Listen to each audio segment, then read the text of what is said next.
It looked like a medical miracle, but it wasn't. In the early 1960s, a small group of patients underwent a procedure that would change neuroscience forever. It wasn't designed to explore the mysteries of consciousness. It wasn't even meant to teach us anything new about the brain. It was quite simply a last resort.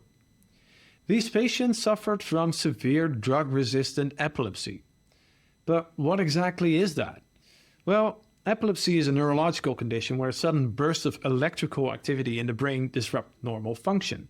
And these bursts, in other words the seizures, can affect movement, awareness, behavior, and even consciousness. Now, these patients didn't only have these seizures frequently, they were devastating as well.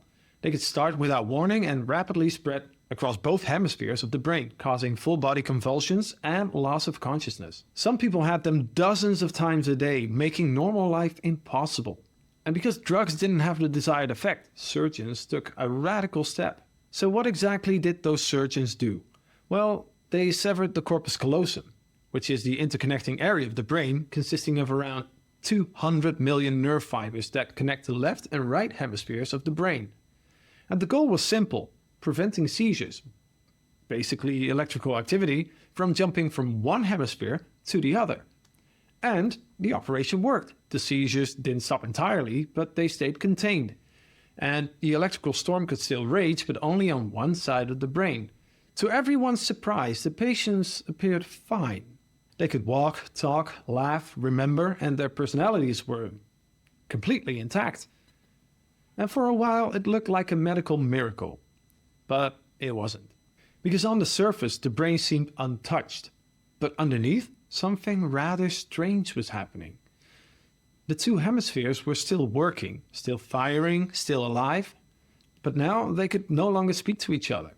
And when neuroscientists began testing them with some very clever experiments, they uncovered a side of the human brain that no one had seen before. A brain that was still whole, but no longer unified.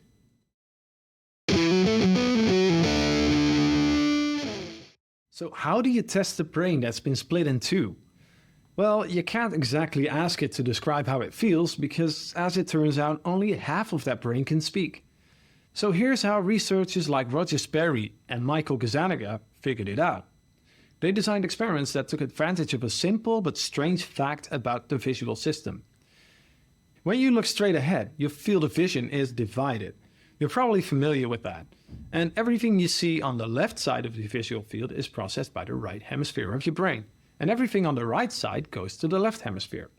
And this is true for everyone. But in people with intact brains, the two hemispheres constantly share what they see.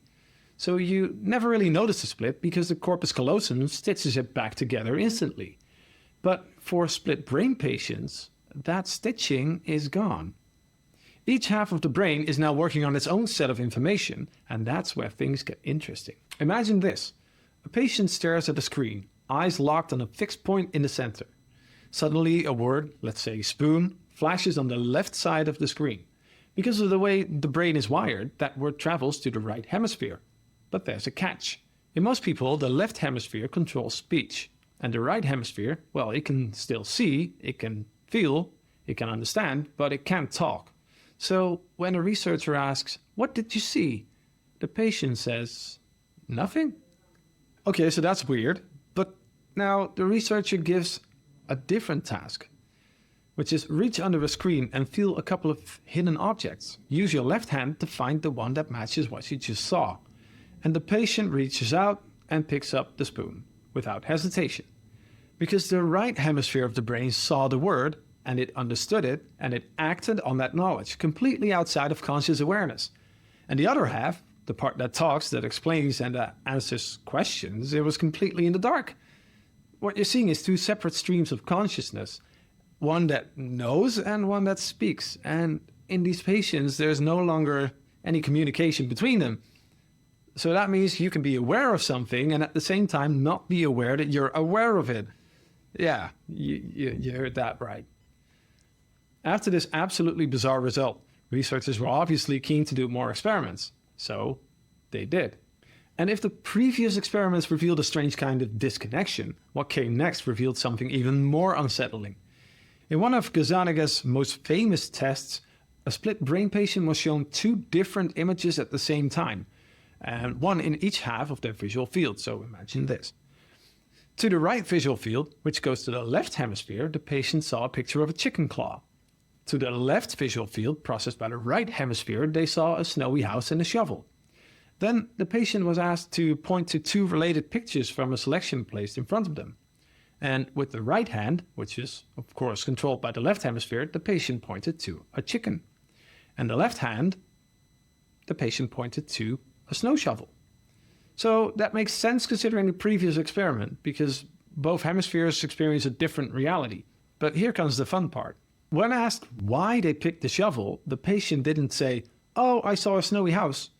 Instead, they said something like, "Well, the chicken goes with the claw and you need a shovel to clean out the chicken coop." And that's obviously very clever, but it's also completely made up. The patient's speaking hemisphere, the left one, never saw the snowy image. It had no idea why the left hand picked a shovel. But instead of admitting, "Hey, I don't know," the brain just made something up. It just invented a logical story to explain the behavior of the other half. And that moment is more than just a funny anecdote. It reveals a really deep truth about how our minds work, because we like to think that we know ourselves, that we know why we do things, what we think and what we want. But sometimes part of our brain acts first and another part makes up a reason afterwards. In a split brain patient, this becomes very visible and even measurable. But in the rest of us, it happens too, but the effect is just a lot more subtle. But the basis of it remains the same. Your brain doesn't tell you the truth, it tells you a story that fits, a story that makes sense, even if it's wrong. And in the case of split brain patients, there's no hiding it. Two hemispheres, two visual fields, two sets of information, and two different explanations. But as you might have guessed, this can also take a much darker turn.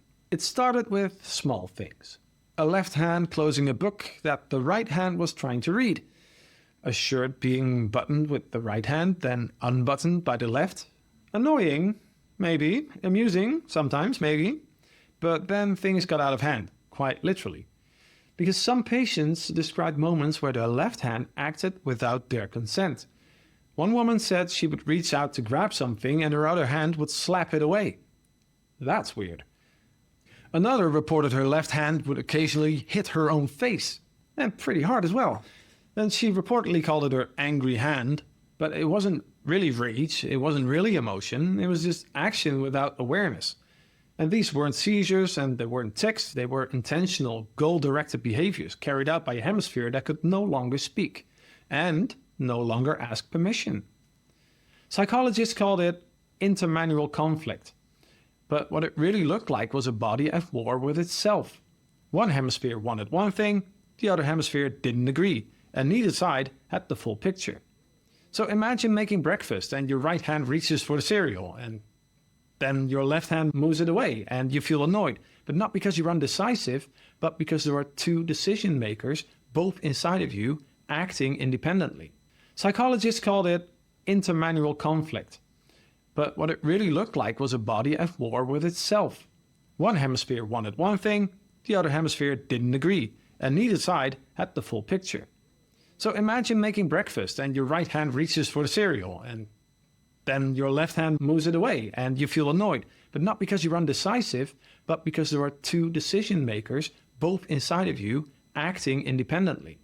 In extreme cases, some patients develop what's now called alien hand syndrome, the feeling that one of your own limbs has a will of its own. It moves, it grabs, and it interferes, and you don't know why. One patient reportedly had to sit on her own hand to stop it from interfering with daily life. And these are clinical observations, they're not just stories that people made up. And they force us to ask questions that go far beyond medicine. Like, what is the self, if part of you can act against your will? And where do you end, and where does your brain begin? I mean, the brain is of course part of you, but it's not the same thing as your consciousness. So if one hemisphere can feel, decide, and act without ever informing the other, then what are we really? A single mind, or more like a coalition held together by a fragile thread of communication? For split brain patients, that connection is gone, and what's left behind is a body that still functions but sometimes disagrees with itself. But I know what you're thinking. How can their personality stay intact when there are basically two minds working independently? Well, despite two hemispheres no longer sharing information, patients didn't report feeling like different people. They didn't wake up with new beliefs or a second voice in their head. Their personality, their preferences, their sense of humor just all stayed the same. So, how is that possible? We often imagine personality as something centralized, like a single you tucked inside the brain calling the shots. But personality isn't really housed in one location. It's more like a distributed property of brain networks, shaped by memory, emotion, habits, and social experience. And many of those systems remained untouched by the surgery. For example, the limbic system and the frontal lobes and the default mode network were all still like they were. The emotional and motivational systems that color our sense of self weren't cut in half. So even though information couldn't travel between hemispheres, the core of who they were, how they felt, how they responded, remained consistent. So that tells us something profound. Even when the brain is physically divided, identity can remain psychologically unified. Not because the brain is whole, but because the story we tell ourselves stays intact. But all of this just really begs the question, is this operation still performed today? And yes. Corpus Callosotomy is still performed today, but it's rare, very rare. And most cases of epilepsy today can be treated with medication or more targeted forms of brain surgery. And even more than before, a full callosotomy is now considered a last resort, only for the most severe drug-resistant cases where nothing else works. And even then, surgeons don't always sever the entire corpus callosum. Sometimes they just cut the front half or the back half, or depending on where the seizures are spreading. And this helps reduce side effects while still interrupting the storm. This also means that the dramatic hand-to-hand conflicts reported in early split brain cases are rarely seen today. As modern surgeries are often partial, many patients adapt so well that the effects become subtle, if they appear at all. But in rare cases, hints of that old split still surface. A hand that moves on its own, a decision the patient can't quite explain. It happens, but it's just not as common. Now, I think that the left hemisphere is seriously considering liking this video, and the right hemisphere is probably hovering over that subscribe button. So will they agree, or is your brain split too? Just kidding, of course, but in order to grow this channel, I really need you. Liking and subscribing tickles the algorithm, which is exactly what needs to happen. So with that, thanks for watching, and be sure to drop a comment to tickle the algorithm even more. Thanks again. See you next time.